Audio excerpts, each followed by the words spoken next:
മികച്ചതോ അല്ലാത്തതോ ആക്കുന്നത്. നമ്മുടെ നാട്ടിന് പുറത്തുനിന്നും അപ്രത്യക്ഷമാവുന്ന കഥാപ്രസംഗം എന്ന കലാരൂപത്തെ സ്നേഹിക്കുന്ന ഈ മരുഭൂമിയിൽ കണ്ടുമുട്ടിയ പുത്തൻ തലമുറക്കാരിയാണ് ഇന്നത്തെ ടാലന്റ് സ്കാനിൽ. ഒരുപാട് പേർക്ക് മനീഷ എന്ന് പറയുന്ന ഒരു കലാകാരിയെ, അല്ലെങ്കിൽ മനീഷയെ പോലുള്ള ഒരുപാട് കലാകാരികളെയും കലാകാരന്മാരെയും നഷ്ടപ്പെട്ടു പോയ ആ കലയിലൂടെ നമ്മൾ തിരിച്ചു കൊണ്ടുവന്നു. അപ്പോൾ ആ പരിപാടിയിൽ ഉണ്ടായ അനുഭവങ്ങളെപ്പറ്റി മനീഷയ്ക്ക് ഒന്ന് ഞങ്ങളോട് പങ്കുവയ്ക്കാവോ? തീർച്ചയായും.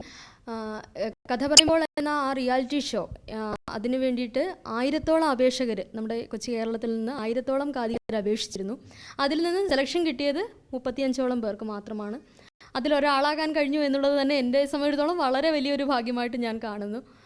അത് കഥ പറയുമ്പോൾ എന്ന ആ കലാപരിപാടി, ആ പ്രോഗ്രാമിൽ ഏതാണ്ട് 10 കഥയോളം എനിക്ക് അവതരിപ്പിക്കാൻ സാധിച്ചു. മാർക്ക് വൈസ് വളരെ നല്ല രീതിയിൽ നിൽക്കുമ്പോൾ എനിക്ക്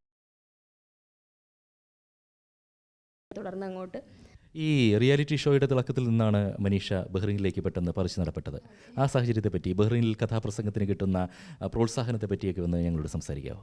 ഇവിടേക്ക് വരുമ്പോൾ തീർച്ചയായും എൻ്റെ കലാരംഗം അനുസരിച്ചു എന്നൊരു വിശ്വാസത്തിലാണ് ഞാൻ വരുന്നത്.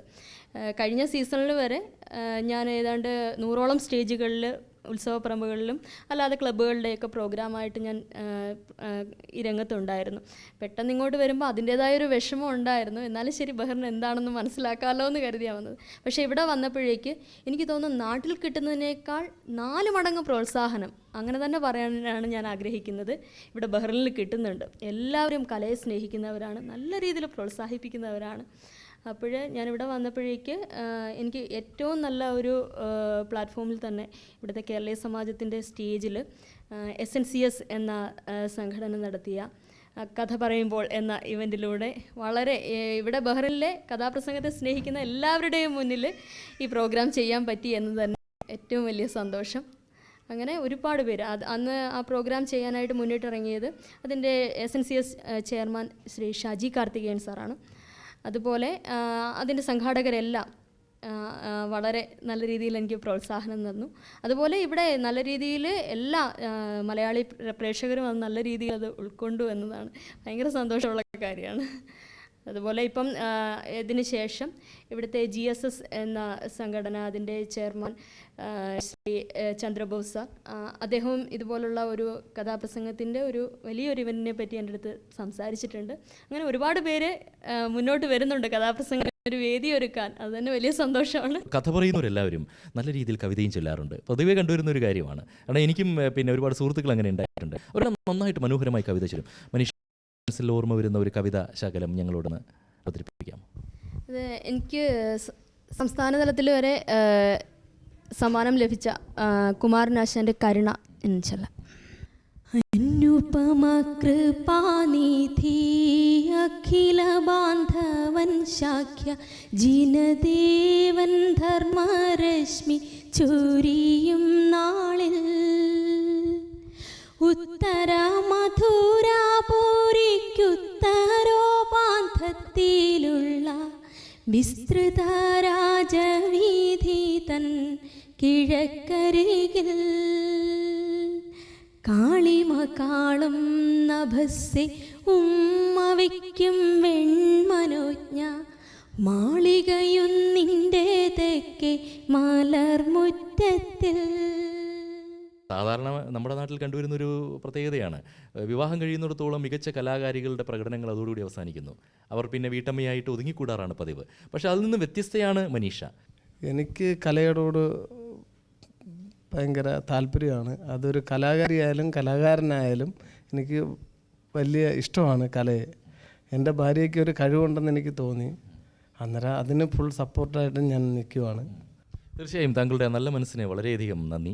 ഒപ്പം മറ്റൊന്നുകൂടി, താങ്കളുടെ വിവാഹശേഷം താങ്കളുടെ ജീവിതത്തിൽ ഒരുപാട് കഥകൾ മനീഷ പറഞ്ഞിട്ടുണ്ടായിരിക്കും. മനീഷ പറഞ്ഞ കഥകളിൽ താങ്കൾക്ക് ഏറ്റവും ഇഷ്ടപ്പെട്ട കഥ ഏതാണ്?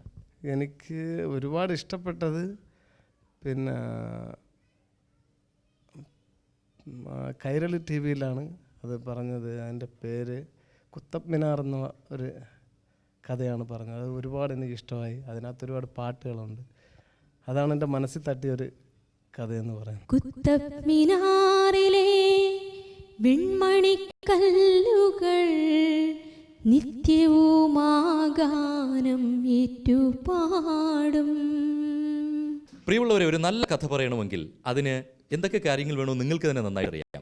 ഹാർമോണിയം, അതുപോലെ കീബോർഡ്, തബല, ഇങ്ങനെയുള്ള സംഗീതോപകരണങ്ങളുടെ മികച്ച ഒരു സപ്പോർട്ട് ഉണ്ടെങ്കിൽ മാത്രമേ നല്ല രീതിയിൽ ഒരു കഥ പറയാൻ സാധിക്കുകയുള്ളൂ. ഈ പ്രവാസ ലോകത്തിലും മനീഷ കണ്ടെത്തി അത്തരം കലാകാരന്മാരെ. ഇവിടെ ബഹ്റിനിൽ വെച്ച് കിട്ടിയ ഏറ്റവും വലിയൊരു ഭാഗ്യം ഈ ഓർക്കസ്ട്ര ടീം തന്നെയാണ്. എല്ലാവരും വളരെ നല്ല പ്രോത്സാഹനമാണ് തന്നുകൊണ്ടിരിക്കുന്നത്. എല്ലാവരുടെയും ഡ്യൂട്ടിക്ക് ശേഷം രാത്രി 12 മണിയായാലും 1 മണിയായാലും റിഹേഴ്സൽ ചെയ്യുന്നതിനൊന്നും ആർക്കും ഒരു മടിയില്ല. എല്ലാവർക്കും വളരെ നല്ല രീതിയിൽ എല്ലാവരും പ്രോത്സാഹിപ്പിക്കുന്നുണ്ട്. ഇത് നമ്മുടെ തബലിസ്റ്റാണ്, രവീന്ദ്രൻ എന്നാണ് മാമൻ്റെ പേര്, ആറ്റിങ്ങലാണ് സ്വദേശം. ഇത് ഞങ്ങളുടെ ബന്ധു കൂടിയാണ്, സുനിൽ എന്നാണ് എൻ്റെ പേര്, എൻ്റെ ബന്ധു കൂടിയാണ്. ഇത് വിനോദണ്ണൻ കീബോർഡ് വായിക്കുന്നു. മികച്ച ഒരു കഥാപ്രസംഗ പാരമ്പര്യമുള്ള കുടുംബത്തിൽ നിന്നാണ് ഇദ്ദേഹം വരുന്നത്. അദ്ദേഹത്തിൻ്റെ അമ്മ നല്ലൊരു കാതികയാണ്.